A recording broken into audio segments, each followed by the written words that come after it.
विश्वास शुद्धतेचा, आनंद आरोग्याचा, शुभ कार्य असो वा कोणताही कार्यक्रम, आनंदाच्या बासुंदी, श्रीखंड आणि आईस्क्रीमची चवच न्यारी.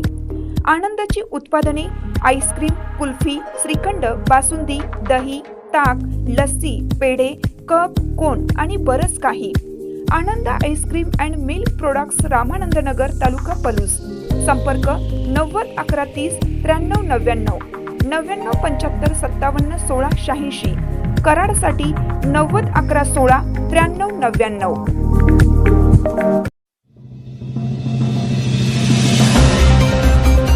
क्रिप्टो गुंतवणुकीच्या आमिषाने कोट्यावधींची फसवणूक.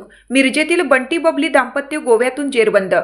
क्रिप्टो करन्सीद्वारे अवघ्या 3 महिन्यात गुंतवणुकीची रक्कम दुप्पट करून देण्याचे आमिष दाखवत कोट्यावधींची फसवणूक करणाऱ्या आणि ॲट्रॉसिटीसह विविध गुन्ह्यांमध्ये पसार असलेल्या मिरजेतील बंटी बबली दाम्पत्याला अखेर पोलिसांनी बेड्या ठोकल्या.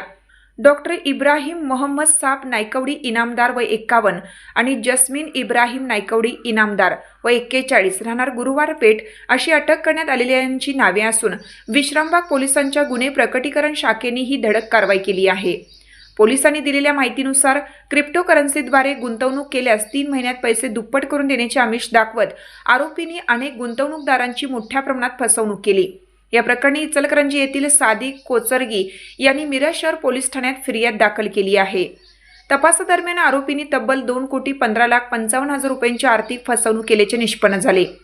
या गुन्ह्यात इब्राहिमचा भाऊ अब्दुल मोहम्मद साब नायकवडी याला यापूर्वीच पोलिसांनी अटक केली होती. मात्र इब्राहिम व जस्मीन हे दोघे पोलिसांना सातत्याने गुंगारा देत होते. क्रिप्टो फसवणूक, विश्रामबाग पोलीस ठाणे हद्दीतील आर्थिक गुन्हे तसेच मिरजेतील ॲट्रॉसिटी प्रकरण अशा विविध गुन्ह्यांमध्ये त्यांचा शोध सुरू होता.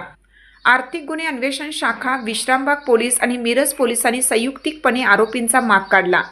उपनिरीक्षक स्वप्नील पवार व अंमलदार सुनील पाटील यांना आरोपी गोव्यातील शिवोली परिसरात बनावट ओळख लपवून राहत असल्याची गुप्त माहिती मिळाली.